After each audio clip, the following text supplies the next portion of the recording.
Welcome to Own or Disown, and today we're going to test out the Samsung Gear S2 against the Fenix 3HR on a bike test. So let's take a look.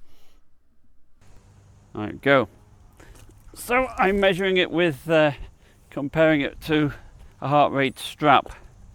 And of course the Fenix does the distance here and the speed, which is pretty handy. That's nice to have the speed. This one has the speed as well. And calories burned, so.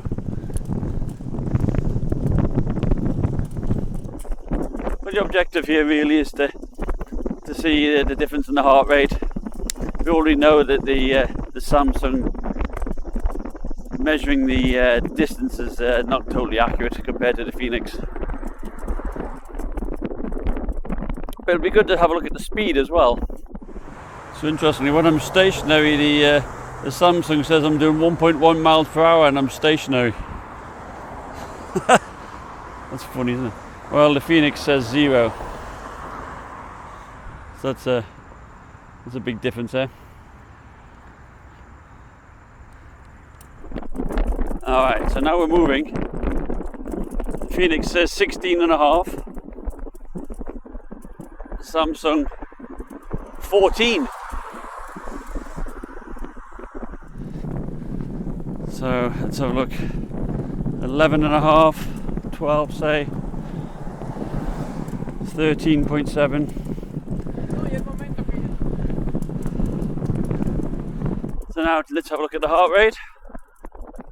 Samsung 108, Fenix 154. That seems high, 154. 109.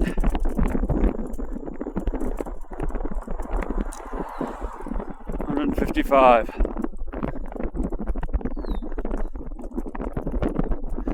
I do like how the Fenix puts you in different coloured zones, like green for aerobic, now 137.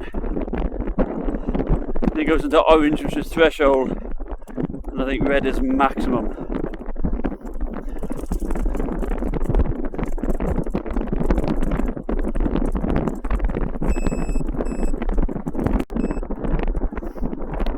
Samsung does break it down into 5 minutes a mile rate, so that gives you the pace you're doing, which is nice. I'd like to point out that neither of these are easy to change while cycling.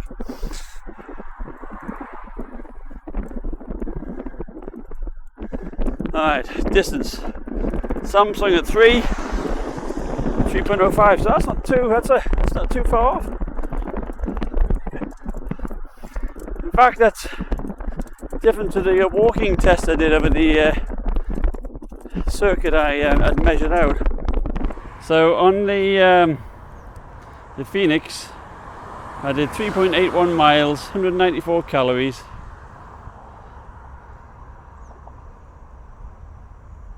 Let's have a look at the Samsung. I did 3.78 miles, so that was close. That was only 0.03 away. 181 calories. 194 calories, so a bit less. The average speed was 12.7 to the 12.8, so that's pretty close. That was impressive.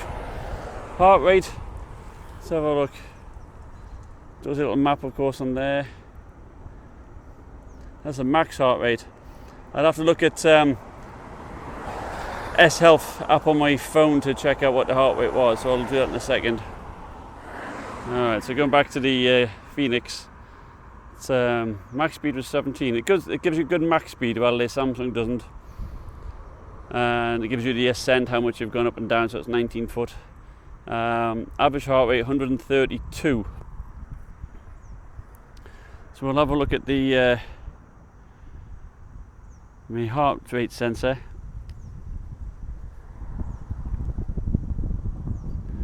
Heart rate was averaging, looking at that graph, it's hard to tell really, but it was peaking around, it was averaging towards the end about 127, so I'd say probably 120.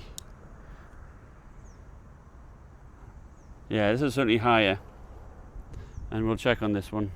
So 131 calories, 194. Yeah, so let's go to S Health.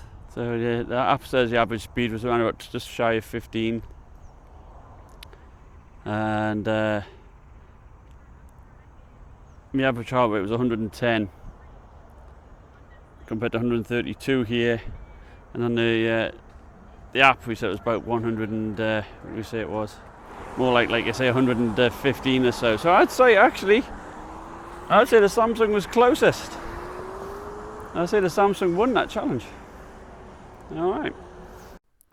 The Samsung Gear S2 did surprise me there, being very close to the figures reported on my chest strap.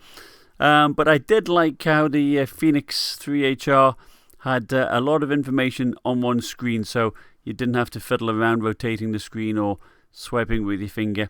A lot of information was on hand, and it certainly had more detailed information on the watch than the Gear S2, which of course relied on the companion app of the S Health.